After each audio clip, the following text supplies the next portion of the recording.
Dice, y les dijo, id por todo el mundo y predicad el evangelio a toda criatura. El que creyere y fuere bautizado será salvo, mas el que no creyere será condenado.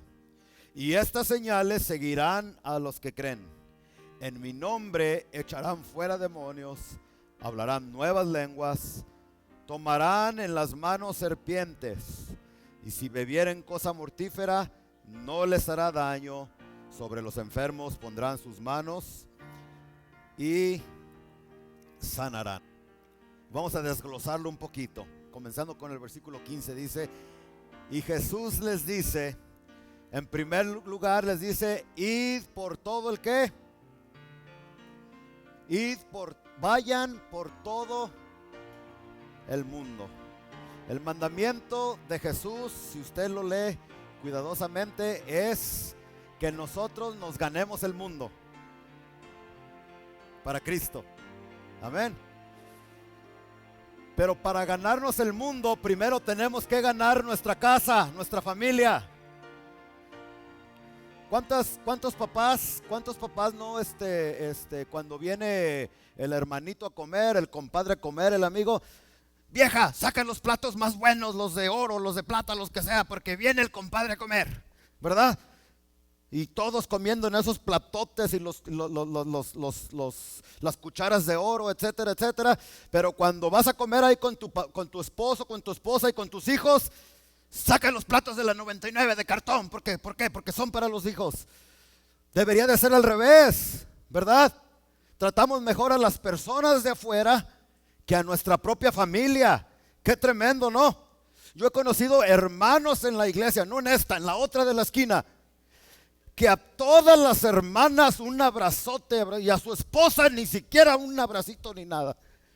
Chulean a las demás hermanas, y si usted es uno de esos, tranquilo, ay, hermana, qué bonito se le ve ese vestido. ¿En dónde lo compró? Y la otra, ay, ¿verdad que sí se me ve bien bonito? Usted no tiene ningún negocio estando chuleando a otras mujeres que qué bonito se le ve ese vestido, que qué bonito se le ve ese pantalón, cuando su propia esposa, cuando le pregunta, ¿y cómo se me ve este vestido? Ay, no me des la torita, vieja, que ando bien cansado. Y estamos tratando, según nosotros, de ganar el mundo, pero en nuestra casa nos estamos olvidando. ¿Y de qué serviría, amados hermanos, que tú y yo nos ganáramos el mundo entero si nuestra propia familia se está perdiendo? Después dice, id por todo el mundo, ¿y qué más dice? Y predicar. La palabra predicar en el original griego, apúntalo, es kerizo. Y esa palabra kerizo significa proclamar, publicar, anunciar, explicar. Para predicar el evangelio de Jesucristo, tú no necesitas estar detrás de un púlpito. A ver, yo te pregunto, ¿cuántas veces Jesucristo predicó detrás de un púlpito? Él siempre estuvo predicando en el mar, en el desierto, en las calles, etc. Nunca ocupó, y les digo esto porque a mí me ha pasado ya en los casi 20 años que tengo de pastor, hay varias personas que deberían de estar aquí y no están aquí, y la razón por qué no están aquí es porque querían púlpito. No, es que yo tengo un gran ministerio de enseñanza y de predicación y el pastor no me deja predicar. Y si Jesús no tenía un púlpito para predicar, no necesariamente se necesita un púlpito. Para predicar, tú puedes ir ahí al parque enfrente, tú puedes ir a las calles, al perdido que está allá, al perdido que está acá, y comenzar a predicarle del evangelio de Jesucristo. ¿Me están entendiendo? Y ya cuando el Señor ve que tú eres fiel en la predicación, como dice su palabra, el que me es fiel en lo poco, sin que ande pidiendo púlpito. Yo he conocido personas que no andan pidiendo púlpito y el Señor se los da porque el Señor conoce el corazón. Pero hay personas que tienen el corazón que no por amor, sino porque los vean y para que vean que yo predico mejor que el pastor, para que vean que yo sí tengo revelación, para que vean que yo sí duro 35 minutos, no como el pastor que dura como una hora y yo con hambre, etcétera, etcétera. Y ese no es el corazón que debe de ser. Entonces, vayamos viéndolo. Id por todo el mundo y predicar. Y ya aprendimos que la predicación no es necesariamente detrás del púlpito. ¿Ok? Gracias por ese.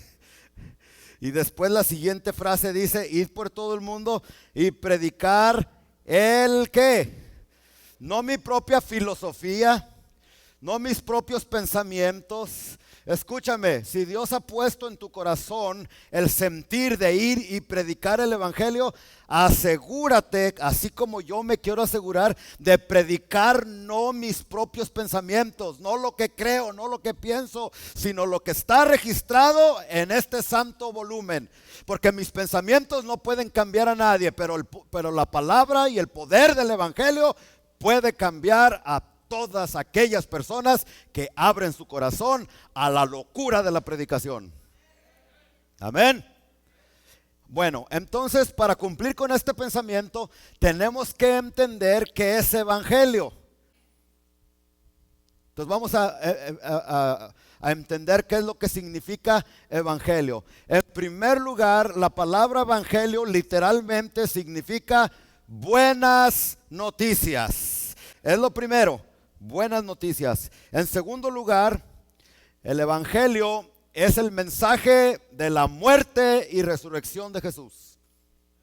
Apúntalo por allí, mijito. Muerte y resurrección de Jesucristo. Eso lo encontramos en Primera de Corintios, capítulo 15, del versículo 1 al versículo 3. Vamos a leerlo. Dice: además os declaro, hermanos, el evangelio, estamos hablando del evangelio, ¿verdad? El evangelio que os he predicado, el cual también recibisteis, en el cual también perseveráis. Y después dice el 2, por el cual asimismo, si retenéis la palabra que os he predicado. Y del 2 dice, y si retenéis la palabra que os he predicado, sois salvos. Si no creísteis en vano. Y el 3 nos da la definición de lo que es el evangelio. Apúntalo, ¿ok? Porque hay muchas personas que llevan 20, 30 años de cristianos y les preguntas, a ver, en pocas palabras, dígame usted lo que es el evangelio. Y no saben. Aquí está clarito, el versículo 3. Porque primeramente os he enseñado lo que asimismo recibí, que Cristo murió por nuestros pecados, conforme a las Escrituras. 4. Y que fue sepultado y que resucitó al tercer día, conforme a las Escrituras. Aquí está el evangelio. Para ser salvos, todo lo que necesitamos que saber está aquí en este versículo 3 y 4. Que Jesucristo murió, pero no se quedó en la tumba, sino que al tercer día resucitó. Es todo lo que necesitamos que saber. ¿Por qué digo esto? Porque si usted lee Romanos capítulo 10, versículo 9, ¿qué dice Romanos 10, 9? Que si confesares con tu boca que Jesús es el Señor y creyeres en tu corazón que Dios le levantó de entre los muertos, ¿qué dice? Serás salvo. Entonces, en primer lugar, el evangelio significa buenas nuevas, buenas noticias. En segundo lugar, el evangelio no es complicado, es sencillo. Es el mensaje de que Jesucristo murió y resucitó al tercer día. En tercer lugar, el evangelio que yo predico, el evangelio que está en la escritura, según la palabra de Dios. Romanos 1:16, ¿qué dice? Que el evangelio es ¿qué? Poder de Dios. Romanos, vaya a la Biblia conmigo, por favor, y vamos a leerlo todos juntos, aunque ya no lo sabemos de memoria, pero no es de más leerlo. Dice: porque no me avergüenzo del evangelio, porque es poder de Dios para salvación a todo aquel que cree, al judío primeramente y también al griego. Entonces, en tercer lugar, el mensaje del evangelio es poder. La palabra poder, otra vez, apúntalo por favor, apúntalo. Dunamis en griego. Dunamis, mijito, con D mayúscula, ¿ok? Porque es dunamis. Se apunta allí y la palabra dunamis literalmente significa dinamita. Y les hago una pregunta: ¿para qué se necesita la dinamita?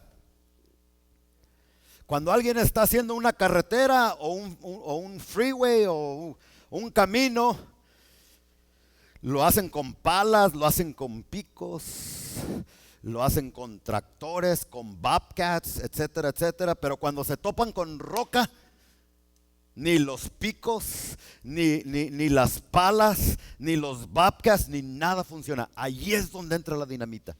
Llegan, meten la dinamita, la prenden y literalmente la roca se convierte en polvo. ¿Se fijan lo que nos está diciendo la palabra de Dios? Nosotros como cristianos hemos sido llamados para avanzar en este mundo, en los caminos de Dios. No quedarnos estáticos, no quedarnos congelados, no quedarnos atrás. El cristianismo no es hacia atrás, no es como Michael Jackson, les decía la otra vez. Es hacia adelante.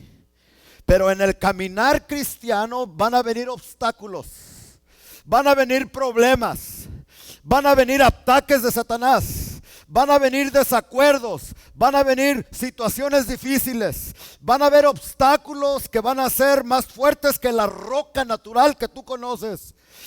Y hay muchas personas que han querido avanzar en su ministerio, han querido avanzar en el llamado de Dios para sus vidas, pero como que topan en roca. No es como que topan en roca, estás topando con roca. Y has tratado en tus propias fuerzas, has tratado en tu propia inteligencia, has tratado de quitar esa roca y no has podido. Te estás dañando. De tanto querer quitar la roca te están sangrando tus dedos espirituales. Y no has podido ni vas a poder. Porque no has entendido con el corazón. Lo has entendido con el intelecto, pero no con el corazón. Allí es donde entra la dinamita del poder del evangelio. Donde tú ya no pudiste, entonces llega Pablo y dice: hazte un lado, aquí está la dinamita, todo lo que tienes que hacer es prenderla. Y prendes y milagrosamente esos obstáculos que te habían estorbado aquí hay personas que ya por años esos obstáculos te han estorbado y no has podido avanzar, y el Espíritu Santo te dice en esta mañana: mijito, mijita, yo te he estado viendo pacientemente. Y hasta Dios ha dicho: ay, a ver cuándo agarra la onda a ver cuándo aprendes que si vas a avanzar en esta vida, no va a ser ni con fuerza de caballos, ni con inteligencia de hombres, sino con el poder del Espíritu Santo de Dios. Amén. ¿Cuántos dicen amén en esta mañana? Los veo un poquito medios tranquilos. Amén. Pero pastor, yo ya tengo tantos años en el cristianismo, con el evangelio, y no he podido avanzar. Me he atorado, no me ha funcionado. Porque lee bien el texto, lo que dice. Para que la dinamita funcione, ¿qué hay que hacer, hermana Ruth? Hay que prenderle, ¿no? Para que el evangelio funcione hay que activarlo también. Para que la dinamita del evangelio funcione en tu vida y quite obstáculos que tú jamás pudieses en toda tu vida quitarlos, todo lo que tienes que hacer es agarrar los cerillos y prender el mechón de esa dinamita y asunto resuelto. ¿Sí? ¿Y cómo activo la dinamita del evangelio? El apóstol Pablo nos lo dice aquí, versículo 16, nos dice: en primer lugar, no te avergüences del evangelio. Si tú te avergüenzas de que eres cristiano con tus amigos, con las personas de tu alrededor, con tus familiares, por eso es que no te funciona la dinamita, no la estás activando. Y si a usted le da vergüenza, es por eso que el evangelio no te ha funcionado. Oh, yo estoy predicando muy bien y ustedes parece que no están oyendo muy bien. ¿O cuál es el problema aquí? ¿Qué está sucediendo aquí? Porque no me avergüenzo del evangelio, porque es poder de Dios. En segundo lugar, hay que creer. Dice, porque es, ¿para quién? ¿Para quién? Para el que cree. Solamente que el creer de nosotros no es lo mismo que el creer de las personas que estaban leyendo estos versículos originalmente. Para nosotros, ¿qué significa creer? Pues te creo y listo, ¿verdad? Hay muchas cosas que no es lo mismo en nuestra cultura que en aquella cultura. Por ejemplo, meditar. Para nosotros meditar es, para los griegos, para los judíos del tiempo de los apóstoles, del tiempo de Jesucristo, meditar significaba escribir. Si tú no escribías, no meditabas. Y es bueno aprender todo esto, porque entonces yo comienzo a, ¿sabes qué? Voy a leer mi Biblia, pero voy a escribir lo que me venga a la mente, que es el Espíritu Santo. Y lo mismo con creer. Para nosotros creer es, te creo y ya. Pero en aquellos tiempos, tú no creías si no accionabas. ¿Sí me entendió? Si tú de veras crees, según la Biblia, tienes que accionar. Y me temo que ese es el cáncer que ha entrado a la iglesia del siglo XXI. En pleno año 2021, donde muchas personas pasan enfrente y dicen que creen en Jesús como Señor y en su resurrección, pero sus hechos dicen totalmente lo contrario. Y es por eso que hay muchas personas que han venido, entre comillas, al evangelio, entre comillas, a Cristo, pero su vida no ha cambiado. Han seguido igual o peor todavía. No es porque el evangelio no funciona, damas y caballeros. Yo estoy aquí para decirte que el evangelio trabaja y funciona. No porque lo he visto en otras personas o porque lo he leído, sino porque lo he experimentado en carne propia. Funciona, ha funcionado en mi vida, ha funcionado en mis finanzas, en mi matrimonio, en mi salud, y también puede funcionar en ti si tan solamente puedes creer. Pero creer significa accionar. ¿Qué es lo que dice Marcos 16:16? Regresemos allí. ¿Qué dice?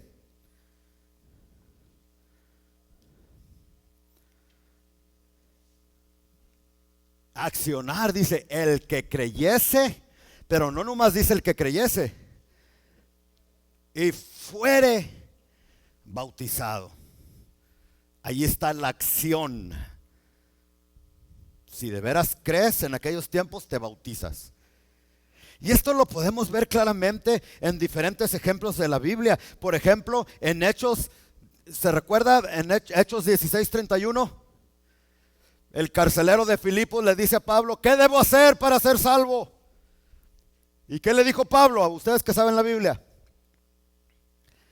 cree en el Señor Jesucristo y serás salvo, ¿verdad? Pero después, si brincas y te vas al versículo 33, dice que no solamente creyó de palabras el carcelero, sino que él y toda su familia, ¿qué dice el versículo 33 que hicieron? Dice que se bautizaron juntamente con su familia. ¿Ya lo leyó o no lo leyó? Porque creer en aquellos tiempos no era como ahorita, que creo, te acepto, Señor Jesús, como Señor y Salvador, y después te vas a adulterar otra vez, y después te vas a emborrachar otra vez, y después te vas a darle suelto a la hilacha. Eso no es creer. Y de acuerdo a la Escritura, no eres salvo, no has sido salvo, porque el que de veras ha experimentado la salvación de Jesucristo, esa persona es transformada, esa persona cambia, su vida ya no es la misma. Calladitos, calladitos. No malentienda, el bautismo no puede salvar a nadie. Pedro lo dice bien claro, ¿verdad? Que el bautismo es para tener una buena conciencia delante de Dios. El que salva es Cristo. Y si tú estás poniendo tu confianza en una pila de bautismo para ser salvo, lo siento mucho por ti. Yo no pongo mi confianza en una pila de agua para ser salvo. Yo puse mi confianza en la sangre carmesí del Cordero. Y una vez que te salva, entonces tienes que accionar. ¿Y qué es lo que tienes que hacer inmediatamente? Pues bautizarte. El bautismo no salva, Jesús es el que salva. Pero la evidencia de que de veras has tenido un encuentro real con Jesucristo es que lo primero que vas a querer hacer es descender a las aguas bautismales. Marcos 16:17 dice: y estas señales seguirán a los que creen, a los que creen, a los que predican. Si tú quieres el poder de Dios, es a los que creen. Se recuerda que Romanos 1:16 nos dice que es a los que creen. Y aquí lo confirma Marcos en el 17. Y estas señales seguirán al pastor solamente, al evangelista, al apóstol, al profeta. Dice a los que creen. ¿Cuántos de aquí han creído en el evangelio de Jesús? Entonces cuando está un endemoniado, no me llames ya por teléfono. ¿Para qué? Si tú tienes el poder también. A veces dañamos a los miembros ok, ahí vamos. Yo entiendo que soy el pastor, pero para que tú seas un cristiano responsable y crezcas en las cosas de Dios, hay veces que te voy a dejar. Y no empieces con que ya me voy de la iglesia porque el pastor... Me acuerdo que una vez me hablaron como a las 12 de la noche y yo estaba dormido bien a gusto. Pastor, que una mujer se endemonió, por favor, venga a sacarlo. Y yo le dije: mira, hermano, tú tienes el poder de Dios, tú ve y sácalo. Yo no voy a permitir que ningún mugroso demonio me robe mi dulce sueño. Y le colgué y me fui a dormir otra vez. Híjole, ya a ver si no me critican después. Pero que no sabe qué. Este hermano fue a esa casa y en el nombre de Jesús sacó al mugroso demonio. Y tuvo que salir. ¿Y por qué salió? Porque no se sintió conmigo, con el pastor. Ay, el pastor, ya me voy de la iglesia porque tiene que tener amor por las almas y nada, y se quedó dormido y le tiene más amor a la almohada. Que si hubiese tenido esa actitud ese hermano, cuando hubiese llegado ahí con el demonio se lo come vivo. Qué calladitos están. Bueno, entonces, ahora veamos el contenido del evangelio. Y eso lo encontramos en el versículo 16. El que creyere y fuere bautizado será salvo. Ese es el contenido del evangelio. Mas el que no creyere será condenado. Déjeme leerlo otra vez para que lo capte. Ahí va. ¿Cuál es el contenido del evangelio? Número 1, el que creyere y fuere bautizado. Número 2, mas el que no creyere. Si tú quieres saber tu futuro, ya no necesitas que ir con ningún brujo a que te lean, o con un adivino para que te lean las cartas o para que te digan tu futuro. Tu futuro está aquí en Marcos 16:16. Apúntalo, mijito, mijita, apúntalo, mijita. No se te olvide, Marcos 16:16, allí está tu futuro. Y allí está el futuro de todo mundo y no tienes que ir a pagar dinero a ningún adivino. ¿Cuál es el futuro? Bueno, una de dos. Si crees en Jesús y te bautizas, tu futuro será el cielo. Tu futuro será la diestra de Dios. Tu futuro será las calles de oro, la salvación con Cristo Jesús. Ay, qué entusiasmo. Mira qué entusiasmados están con su futuro. Pues esa es la primera parte de tu futuro. La segunda parte, mas el que no creyere, ¿qué? Será condenado. Esa parte no es muy bonita, pero es parte del evangelio. Pero yo quiero que usted note que el evangelio no comienza con juicio ni condenación. Esto es bien importante que usted lo entienda, porque hay muchas personas que dicen, no, hay que predicar de juicio, hay que predicar de condenación y en contra del pecado. Pero yo veo en la escritura que es totalmente diferente. El evangelio empieza no con juicio, no con condenación, sino con salvación y amor. ¿Verdad que aquí dice Marcos 16:16? El que creyese y fuese bautizado será salvo. ¿Dice o no? Entonces, si es así, cuando vayamos a las calles para predicar el evangelio, cuando vayamos con las personas, hay que comenzar con el amor de Dios, hermanos. ¿Acaso no nos dice la Biblia en Romanos, apúntalo, capítulo 2, versículo 4, que lo que va a guiar a los pecadores al arrepentimiento va a ser la longanimidad, la paciencia y el amor de Dios? Yo no lo inventé, Romanos 2:4, léelo si no lo crees. ¿Qué quiere decir longanimidad? Que el amor de Dios es largo, que el amor de Dios es paciente, que Dios nunca se va a cansar de amarte, aunque seas malo, aunque levantes tu mano para adorar a Dios o para maldecir a Dios. Él siempre te va a amar. Siempre. Entonces, si esto es cierto, sigamos el ejemplo de Jesús. En Juan capítulo 4, cuando Jesús evangelizó a la mujer samaritana, ¿cómo lo hizo, mis hermanos? Usted sabe la historia de esta mujer. Esta mujer samaritana había tenido 5 maridos. Quiere decir que, Dios mío, ha de haber tenido un genio, una actitud horrible para que 5 varones la dejaran. Porque en aquellos tiempos la mujer no se divorciaba, no tenía ese derecho la mujer. Ustedes, mujeres, deberían de darles gracias a Dios por el evangelio de Jesucristo que les trajo libertad. En aquellos tiempos el que divorciaba a la mujer era el esposo. De allí entendemos que esta mujer ha de haber tenido un problema horrible. El problema era ella, y 5 maridos la habían dejado. Y ya después, con el 6º, ¿qué dijo? Yo creo esta mujer, ¿sabes qué? ¿Para qué me caso si de cualquier manera me voy a divorciar? Mejor me junto. Como hay muchas personas que tienen esa idea, ¿no? No, el matrimonio nomás es un papelito. No es ningún papelito, es un pacto que haces con Dios y con los hombres. Y es para protegerte a ti, mujer, protegerte a ti, varón. ¿Por qué? Por eso dice que en el cielo ya no va a haber matrimonio, porque allá ya no va a haber necesidad de protección, porque vamos a estar con Dios. Pero aquí sí. Porque si te casas con el varoncito y se le ocurre que te quiere dejar, le puedes quitar toda la casa, todo su dinerito y obligarlo para que te pague los gastos de los niños también.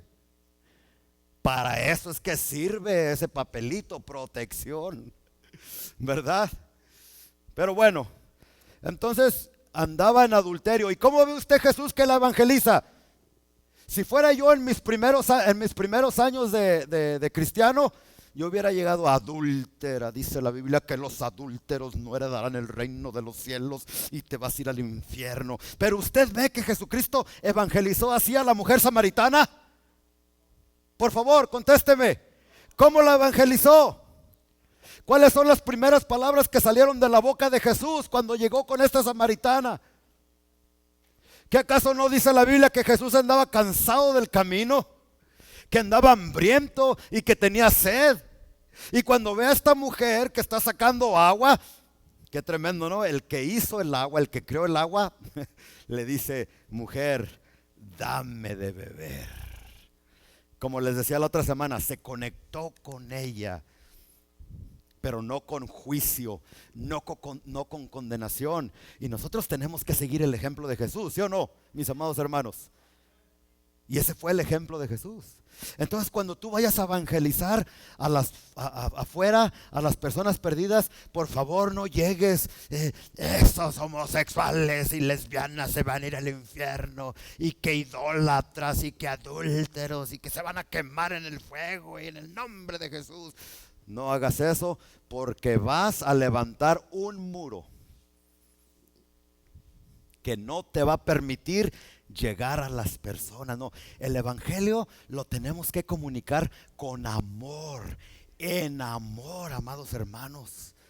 El propósito de evangelizar a una persona no es para ganar una discusión o un argumento, sino para ganar un alma. Y si tú vas con la mentalidad de que este va a ver lo que yo sé y no sabe nada de Biblia, que idólatra católico y que para allá y para acá, y empiezas a atacarlo, lo que vas a hacer es que vas a ganar un argumento, pero no vas a ganar esa alma. Y ahí el que está perdiendo eres tú y el evangelio de Jesucristo. Sí, no estamos entendiendo, ¿o no? Entonces no hay que hablarles duro, hay que entrarles con amor, hay que tener tacto, hay que saber conectarnos con ellos. Ahora, ya si el Espíritu Santo te dice, a háblale de la idolatría y que tiene que dejar la idolatría, más te vale que obedezcas, porque esas personas ya están preparadas por el Espíritu Santo para escuchar ese mensaje. Aquí la clave es tener oído para escuchar la dulce voz del Espíritu Santo cuando vas a evangelizar a una persona. Por lo regular es con amor, sabiéndole cómo entrar, ganándonos la confianza, pero hay veces que el Espíritu Santo te va a decir que hagas diferente. Y el ejemplo que viene a mi mente es de personas que ustedes conocen aquí. No creo que se me enfaden si me está viendo Yadán y Liz. Yadán y Liz tuvieron hace varios años, cuando ellos vinieron a Cristo porque su hijo estaba mal, estaba en el hospital, estaba endemoniado. Y de repente a mi esposa y a mí nos hablan por teléfono que fuéramos para Victorville, y así es como comenzó allá lo que estamos haciendo. Y llegamos, y yo iba con la mentalidad de pues ministrarlos y hablarles con el amor de Dios y hablarles pero de repente cuando fuimos a hablar con este muchacho, nunca lo habíamos visto. Y cuando lo vimos en el hospital, se le torcieron los ojos y le dice a mi esposa: tú eres la pastora, ¿verdad? ¿Y cómo sabía si no nos conocía? Ni nadie le había dicho nada, ni que íbamos a ir, ni nada. Pues era un demonio que estaba hablando ahí. Entonces empezamos a orar, yo comencé a orar y nada. ¿No le ha pasado a usted que ora por endemoniados o por cualquier cosa y parece que nada sucede? Ahí es cuando tienes que abrir tus oídos para escuchar la voz del Espíritu Santo y que te diga qué es lo que está pasando. Entonces ahí claramente Dios me habló, y yo casi nunca digo eso, al menos que esté bien seguro. Y me dijo: el problema no es Miguel Ángel, el problema es la idolatría de los papás. Hermano, cuando llegamos a su departamento, a su casa, perdón, porque les dije yo eso.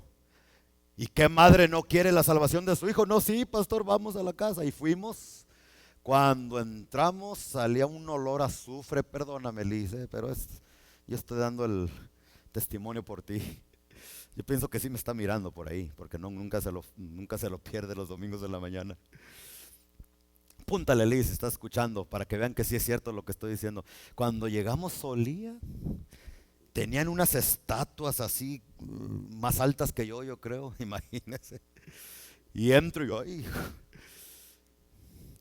practicaban santería y no sé qué tanto. Y el Espíritu Santo dice que si quieres que tu hijo sea libre y sea salvo, tienes que deshacerte, tirar y quebrar todos estos ídolos. Pero el Espíritu Santo me lo había dicho.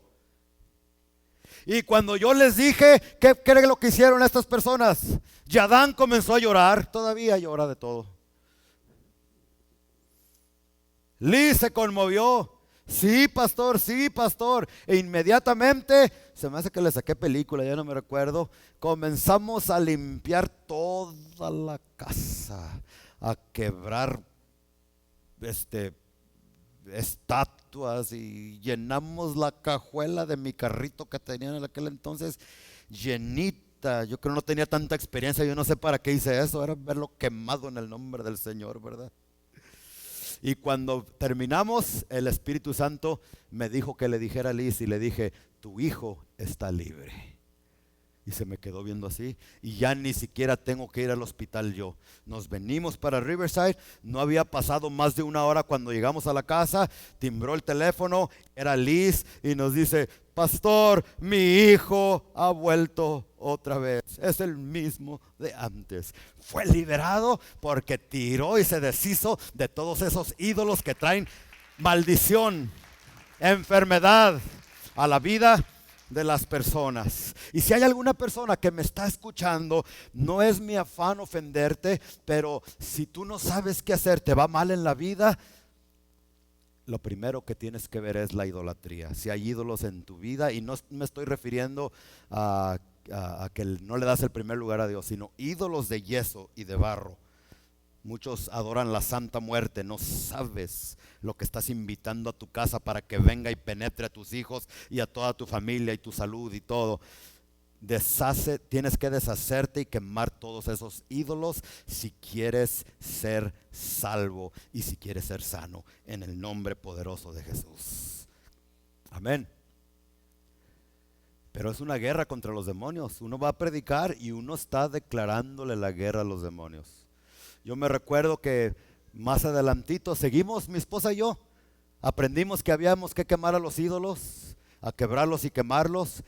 Y mi esposa se trajo a escondidas allí unos ídolos, así como la esposa de... ¿Quién traía un ídolo de los patriarcas? ¿Quién era, hermanos? Pero ¿quién era el esposo? Era Jacob, ¿verdad?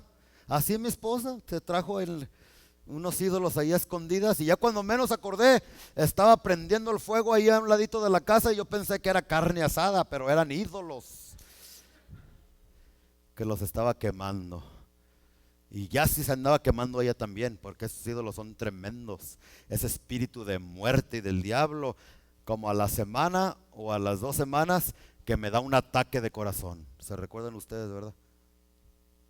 Y saliendo de la cirugía, el doctor me dice, cuando le preguntamos cuál fue la causa de ese paro cardíaco que yo tuve, y dice, así, todavía no se me olvida, le hace: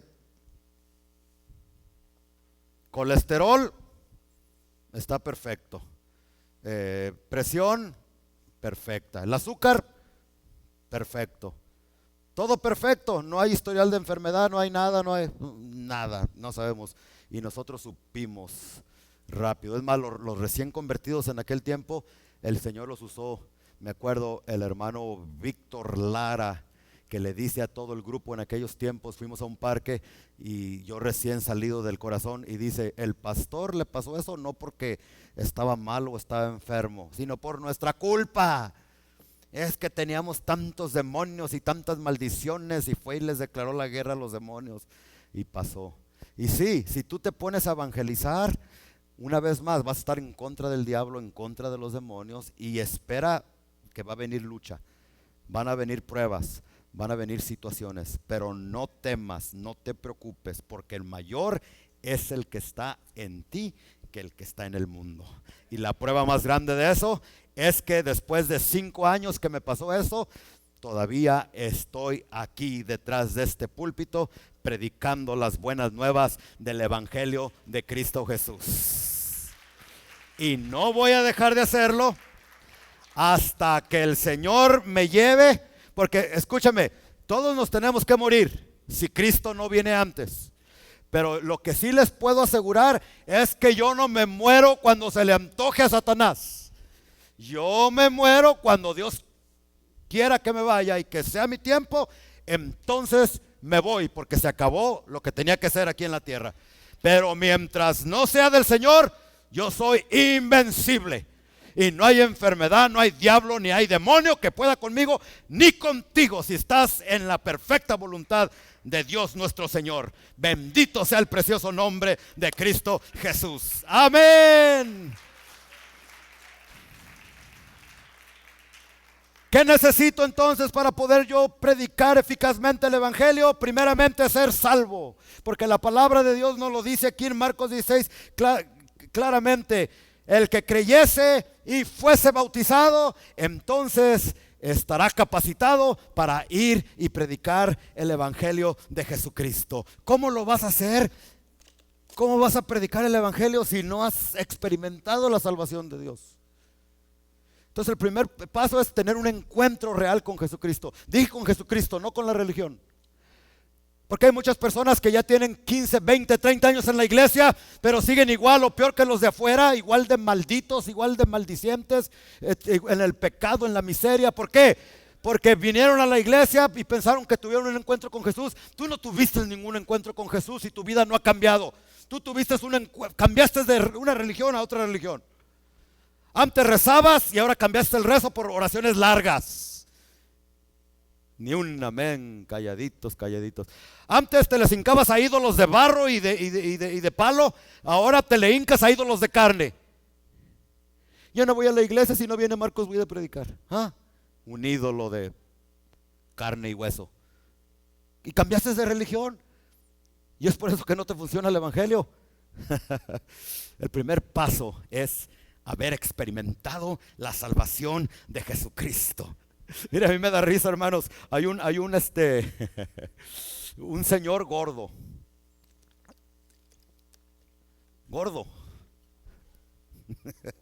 No me estoy riendo de los gordos, porque yo estoy gordo también. Me estoy riendo de lo que le voy a decir. Y abrió una clínica para ayudar a las personas que quieren bajar de peso. ¿No le da risa eso? Yo pienso que a estas alturas ese negocio ya no funcionó. Están como los profetas que hace muchos años allá en Guadalajara llegó un supuesto profeta que decía: yo tengo el don de bajarle libras y kilos a las personas. Y las personas pasaban, y en aquellos tiempos las mujeres usaban los vestidos elásticos así, ¿no? Me acuerdo que llegó una hermana bien gordita que pasó al frente, y estaban orando por ella, y de repente: espíritu de gordura, te reprendo en el nombre de Jesús. Y la señora empieza: amén, ya enflaqué, miren. Pero que enflaqué ni que nada, nomás le hacía el vestido así. Y así estaba este señor, que decía que cobraban no sé, bien caro por ayudarte a adelgazar, y él bien gordote. Es lo mismo en lo espiritual. Si tú no has experimentado la salvación de Jesús, ¿cómo la puedes administrar a otras personas? Yo cuando comencé a predicar, no cuando comencé a ser pastor, pero yo les puedo decir que cuando comencé a predicar yo no era salvo. Se lo estoy abriendo mi corazón para que si alguno de aquí tiene muchos años en la iglesia y lo pienses: si el pastor predicaba sin ser salvo, Señor, ¿seré de veras yo salvo? ¿O tendré una religión solamente? Si ese es tu caso, lo siento por ti. Viene Cristo y te quedas con toda religión, porque la religión no te puede salvar. Y yo predicaba, que yo tengo más o menos unos 20 años de pastor, o voy para 20 apenas, pero tengo como unos 30, yo pienso, de predicador. Y predicaba, pero yo no era salvo, no era feliz, no había nacido de nuevo. Tenía una religión porque había nacido en una iglesia cristiana. Y es el caso de muchas personas que nacen en iglesias cristianas y piensan que son salvos solamente porque son hijos de pastores o hijos de personas que son convertidas. Jesucristo, Dios no tiene nietos, solamente hijos. Y la salvación es personal. Hasta que yo me di cuenta con una predicación que escuché y tuve que doblar mi rodilla: Señor, yo he predicado y no soy salvo. Sálvame, Señor. Límpiame de todo mi pecado y arranca ese corazón viejo y duro que tengo, ese corazón religioso, y dame un corazón nuevo. Y el Señor hizo la obra. Y si tú quieres ser usado por Dios, tienes que asegurarte en primer lugar que tú eres salvo. No que tienes una religión, sino que eres salvo.